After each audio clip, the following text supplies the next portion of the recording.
Squad! What's up, y'all? It's your boy AI, the animated I can't even speak. What's up, y'all? It's your boy AI, the animated intellectual, and we got some stuff to talk about. Yo! Episode 3 was crazy! Okay. Let's go. Let's get down into it. Okay, so the episode started with, dang, how did the episode start? The context of the scene that we saw throughout the promos and everything. We saw the destruction of Ramp City. That, man, that was really rough. And that's just like, yeah, that was really rough. Seeing Handlebar drop to her knees like that, and Cannonball was trying to explain to this dude, like, yo, we actually really do care a lot about it. But again, to him, it's just, he's going Mad King. Continuing on with the Game of Thrones similarities between the two series, he's going down the path of the Mad King. Paranoid that he thought they booby-trapped the thing? Come on, dude. Come on. There's easier ways to take you out, my guy. Easier ways. And you saw him just toss some candy at them, but the way that they looked at the candy, it's just, you can tell that people are now starting to realize, okay, the candy is not worth all this stuff that the king is trying to do. It's just not worth it. Cool. Next up, Jason. Jason! We see Jason as an acorn knight and an advisor to the king. What are you doing? What are you doing, Jason? He's got to be working as an informant on the inside.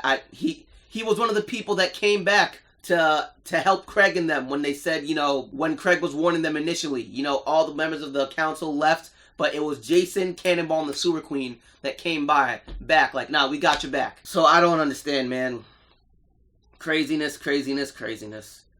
So I would like to think that he's working as an inside person, but the way he looked at the symbol on his hand, it was as if, man, I don't know if this is worth it anymore. It wasn't a, okay, I'm just doing this, biding my time for when I'm going to take you down. It was a, wow, I'm regretting this decision that I made. So, I don't know. We're going to see how that wraps into the story, because this, whoo! Next up, oh my goodness, it's the return of the Honeysuckle Rangers! The Honeysuckle Rangers have come back, and they're Team Rocket! They're Team Rocket! They're Jesse and oh my goodness, that hit me in the feels right here. As an old school Pokemon fan, right? I was watching Pokemon in the early 2000s when it first came out, like in 2000. Forgive me my hair. Yes, I was watching Pokemon since back then. So I saw the first time that they did the Team Rocket back. It was beautiful. And yo, that whole sequence of the smoke bombs and the sliding underneath and then Maya and everything and pulling Kelsey out. Yo, it was just wild. So it's cool to see that they created a resistance. They created a resistance. Everybody playing their part too. It was really nice. Adding to that, we see the king starting to become more and more paranoid. He had all that little thing with Maya where he's like, you know, I don't want to hear any of your excuses, and Maya had that little twitch in her eye. She had that. So, it's starting there. You know, we're seeing it. Next up, we transition to Craig's house, and once again, I was right! I was right! I knew it! I knew it! Oh, goodness. I knew Craig's mom wasn't that dumb. She's not dumb at all. I knew it. I knew Nicole. Yes. I am a god. I am a god. Craig's not grounded. He's just, you know, he's a little worked up. So, essentially, Craig, he had a really bad experience with the whole king thing. So, she said, you know what? It's probably best to just stay home because it's a situation that's making you feel bad, so just stay home. Little did we know that this was all a part of the plan. Craig is, ooh, I love Craig. I love Craig. So we see there, and he was just like, you guys are back. And he pulled out the plan, and they were talking about it. So what I believe happened was that Craig, right? He saw something like this coming. The same way the king had a contingency plan, Craig also had a little bit of a contingency plan. So he saw this coming, and he used the guise, you know, he veiled it under the, oh, I'm not at the creek because I'm grounded. He's using that as an excuse to make it seem like, okay, I probably can't get at the king while I'm directly there, because he's going to come directly at me, because I'm Craigie Boy. You already know, just like how I drew it. So I'm going to operate from the shadows of my own house, with Kelsey, JP, the Honeysuckle Rangers, the Resistance, being my arm on the front lines while I stay in the shadows. Craig is a master tactician. I love it. I love it. I love it. So even... He knew! Come on. Yes. Now, bro.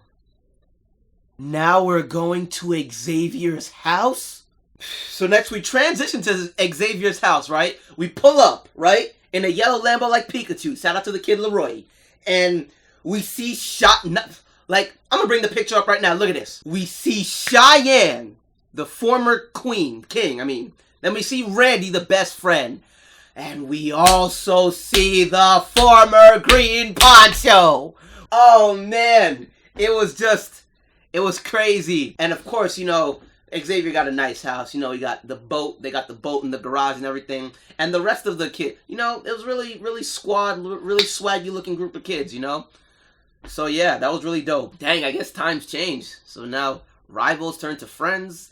Green Poncho, that girl, unless it's all fake friendship. Who knows, man? So then Craig and the squad, they go, King Cheyenne, you know, we need your help, this, that, and the third. And then she's all, getting all nervous and everything, and talks to them like, I'm a teenager now. I don't do that kid stuff anymore. And quick sidebar. This is for all the teens / even young adults who might be in high school, headed off to college right now, and the preteens or kids looking up to them that want to play.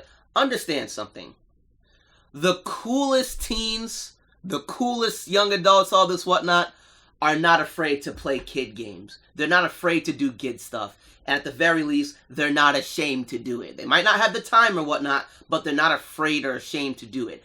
Any teen that acts like Xavier's sister Cheyenne, as if they're too cool for school, they're too cool to have fun, please understand, that's not somebody you need to have around you. That is not someone you need to have around you. Let them deal with their ilk, with their nonsense, and you go find someone that isn't ashamed, because it's just that high school nonsense. Oh, I want to see, it's like the Green Poncho said, the desire to be cool can change a kid. But I'll say, like, even post-college, you know, you'd be surprised how much of adulthood is going back to how you were as a child, or reclaiming a lot of the emotions, the way you looked at the world as a child. So I'm just putting that out there.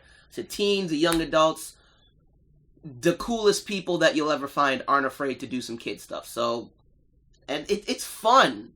Like, there's a difference between doing kid stuff, playing kid games, and being childish, alright? Those are 3 very different things. Don't be childish, but you can still do and play kid stuff, alright? So, I'm just putting that out there. Like, I'm a grown man. I'm wearing an Adventure Time shirt. You see this. Come on. So, yeah. Life is better than that. And then, bro, from the side of the screen, we see someone just elegantly come onto this main screen. And we see blonde hair. And it said, huh? King, I guess my legacy still continues. And I was like, no. No, it can't be. It can't be. This ain't about to happen right now. But it did. Cheyenne went up and said, Kenneth, you started this king stuff. You deal with it. We see Xavier's oldest brother, the original king of the creek, King Kenneth. Bro, what? I'm gonna try to put him on the screen right now. Do you see the drip? Do you see the swag? Do you see the outfit? Because I see it. I didn't even know this was open. But yo, oh man, goodness gracious. And so he's basically talking about how it started. And it was a beautiful thing, you know. He went over to the other side of the creek to play with the elders. They were nerds, they were weebs, they were geeks, they were dweebs. And like I said, you see how he turned from like the nerdy kid, all this whatnot, into this cool drippy older dude with the car, the hair, the swag, the clothes. I'm going to try to put together that outfit. I'm not going to hold you. I'm going to try to put together that outfit. That outfit was fly. Again, shout out to the artists and the team, because that, wow. And they used to do all that stuff, but then the beginning of the construction of the overpass stopped him from being able to go to that side of the creek. So he essentially started from zero with making his friends and all that on what became known as the other side of the creek. And yeah, he had his Haru thing, and other people liked his outfit. They also started cosplaying as characters from the Haru movie, such as the Acorn Knights, the Cherry Blossoms, the Lily Pads, so on and so forth. And since he was cosplaying as the king, they all kind of just started calling him King Kenneth, King Kenneth. And he passed it on. And just like, okay, that's how it started. That's how the dynasty started. It was just fun. Just kids having fun. And look how they done.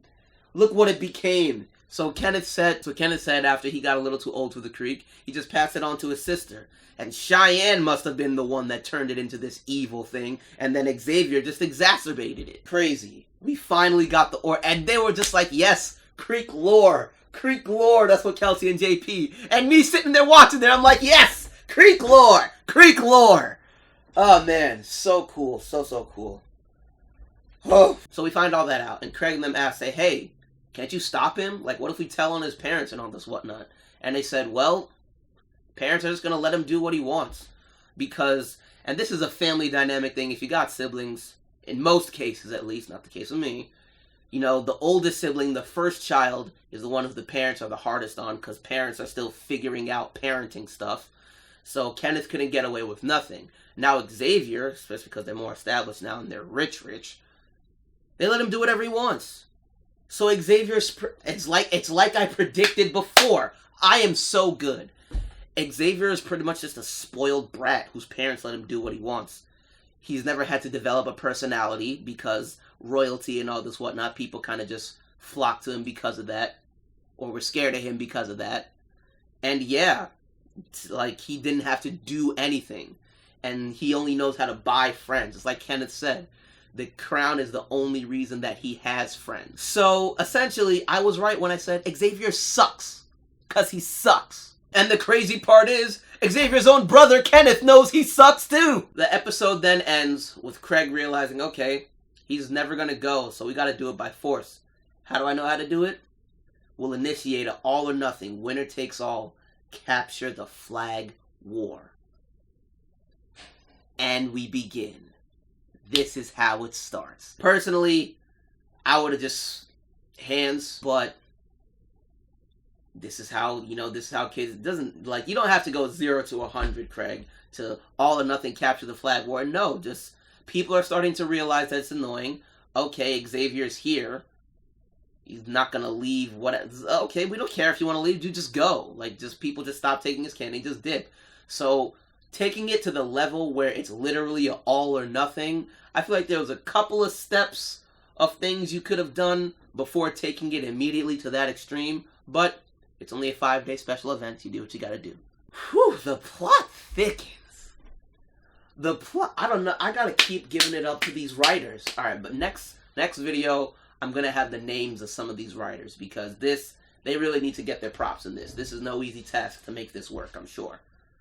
But yeah, I'm super excited, super duper excited, and yeah, I'll keep bringing you episodes, and we're gonna keep talking about it. Follow me on TikTok, Instagram, all that good stuff, and let's have some more animated, intellectual, cartoony goodness.